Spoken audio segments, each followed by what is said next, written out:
हमारा ये एक्सरसाइज 5.3 का क्वेश्चन नंबर 4 है। How many terms of the AP, ये एपी 9, 7, 25 डॉट डॉट ये दे रखी है, must be taken to give a sum 636। तो हमें यहाँ पे एन की वैल्यू फाइंड करनी है। हिंदी में 636 योग प्राप्त करने के लिए यहाँ पर कितने पद लेने चाहिए, यानी एन की वैल्यू फाइंड करनी है हमें। तो यहाँ पर हमने सीरीज ले ली 9, 17, 25 एंड सो ऑन। हमें यहाँ पर एस एन दे रखा है 636, तो ए की वैल्यू हमारे पास 9 होगी, डी की वैल्यू निकालेंगे 17 माइनस 9 इक्वल टू 8 आ गई। अब यहाँ पर एस एन की वैल्यू दी है हमें 636, तो यहाँ पर हम एस एन का फॉर्मूला यूज करेंगे n/2 2a plus n minus 1 into में d। तो एस एन की वैल्यू है 636, n की वैल्यू हमारे पास में फाइंड करनी है हमें। n की वैल्यू 2a की वैल्यू 9 है, प्लस n की वैल्यू हमें फाइंड करनी है, d की वैल्यू हमारे पास 8 है। तो हो गया हमारे पास में 636 इक्वल टू n/2 2 9 जा 18 प्लस 8n माइनस 8। 636 ये आ गया, n/2 18 में से 8 माइनस करेंगे 10 प्लस 8n। अब यहां से हम क्या करेंगे, इसे 636 एज इट इज आएगा 9/2। यहां से हमारा 2 कॉमन है, 2 कॉमन ले लिया तो हमारे पास बचेगा 2 5 जा 10, 2 4 जा, 2 से 2 कैंसिल हो गया।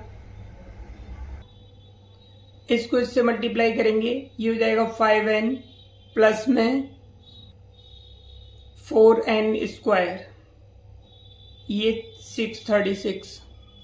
अब 4n स्क्वायर प्लस 5n, हम इसको स्टैंडर्ड फॉर्म में लिखेंगे। स्टैंडर्ड फॉर्म क्या होते हैं, पहले सबसे बड़ी पावर फिर छोटी पावर, उसके बाद ये कांस्टेंट वैल्यू। तो ये माइनस 636 इक्वल टू में 0, ये आ गया हमारे पास। ये हमारी क्वाड्रेटिक इक्वेशन है, 4n square plus 5n minus 636, ये हमारी क्वाड्रेटिक इक्वेशन आ गई।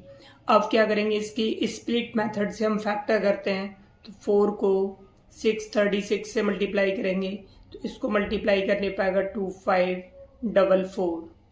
अब ये 2544 है, तो गुणा करने पर हमारा 2544 आना चाहिए, और 5 के इस तरह से 2 पार्ट्स होने चाहिए कि जोड़ने या घटाने पर कितना आना चाहिए हमारा 5। तो जोड़ने पर तो आएगा नहीं है, घटाने पर आ सकता है।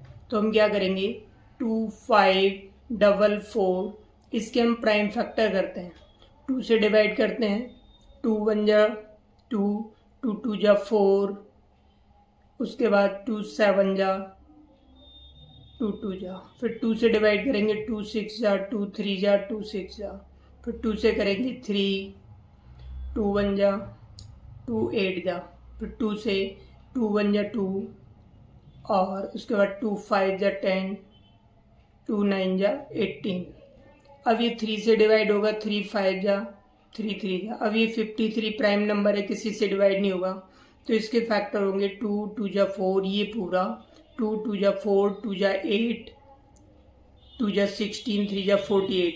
तो 53 और 53 इंटू 48, इसको मल्टीप्लाई करने पे हमारा 2544 आएगा, और 53 में से 48 माइनस करेंगे तो 5 आएगा। तो ये इसके फैक्टर हो गए।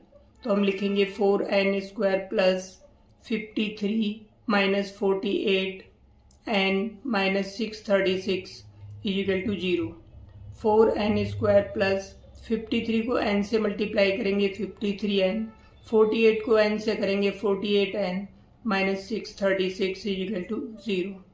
यहाँ से हम क्या कॉमन है, n कॉमन लेंगे, तो 4n प्लस 53 माइनस, यहाँ से हमारा 12 कॉमन आ जाएगा, 12 4 जा, माइनस बाहर है साइन चेंज हो जाएगा, 12 से डिवाइड करेंगे 53 आएगा। 4n प्लस 53 ये हमारा कॉमन आ गया, और n माइनस 12 ये आ गया हमारा। 4n प्लस 53 इजिकल टू 0 होगा, 4n इजिकल टू माइनस 53, तो हमारे पास आ जाएगा n equal to minus 53 upon में 4। तो ये वाली वैल्यू हमारी रिजेक्टेड हो जाएगी। क्यों?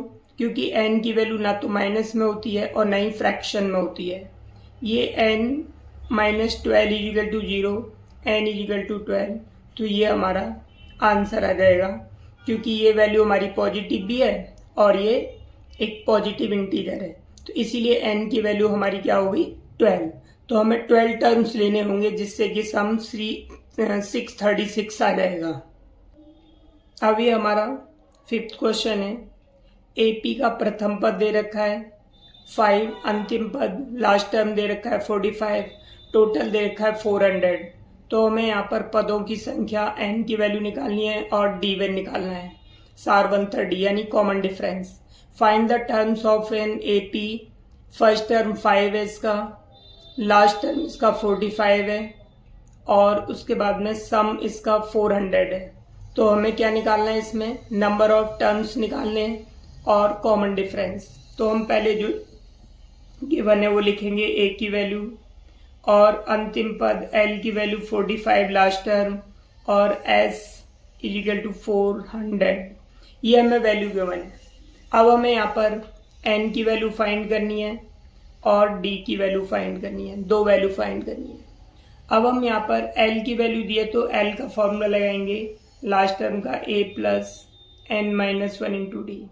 लास्ट टर्म हमारा 45 है, a की वैल्यू हमारी 5 है, n की वैल्यू हमें फाइंड करनी है, d की वैल्यू हमारे पास में d की वैल्यू भी नहीं है हमारे पास, ये d की वैल्यू फाइंड करनी है हमें।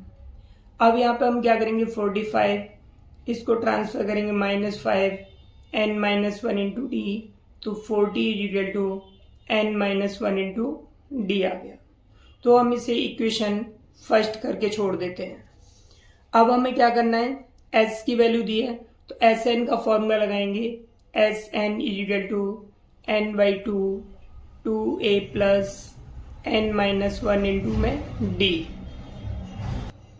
Sn की वैल्यू हमें कितनी दे रखी है 400, n की वैल्यू फाइंड करनी है 2, a की वैल्यू 5 है plus n minus 1 into D, इसकी वैल्यू हम इक्वेशन फर्स्ट से लेंगे 40 आ गई हमारे पास। तो हो गया 400 इजिकल टू n बाई 2 5 जा 10 प्लस में 50। अब इसे हम सॉल्व करेंगे तो हमारे पास हो जाएगा 400, यहाँ पे ये लाइन डाल देते हैं हम, 400 equal to n by 2 into में ये आ जाएगा हमारा 50। यहाँ पर हमने मिस्टेक की है, ये 40 है तो यहाँ 40 लिखेंगे, 2 से इससे डिवाइड करेंगे 25 आ गया, तो n इजिकल टू आ जाएगा 400 अपॉन में 25, इससे इसे डिवाइड कर देंगे तो n की वैल्यू 16 आ गई। अब ये n की value n equal to 16 put in equation first, इसकी वैल्यू इक्वेशन फर्स्ट में पुट कर देते हैं। तो इक्वेशन फर्स्ट है 40 इजिकल टू 16 माइनस 1, n की जगह पे हमने 16 डाल दिया -1 इंटू डी, तो d इजिकल टू आ जाएगा हमारे पास 40 अपॉन में, इसमें से इसे माइनस करेंगे 15, तो 5 8 जा और ये 5 3 जा, तो d की वैल्यू हमारे पास में 8/3 आ गई। आज के लिए इतना ही, अब नेक्स्ट क्लास में करते हैं। अगर आपको ये क्वेश्चन समझ आया हो तो चैनल को सब्सक्राइब जरूर कर दें।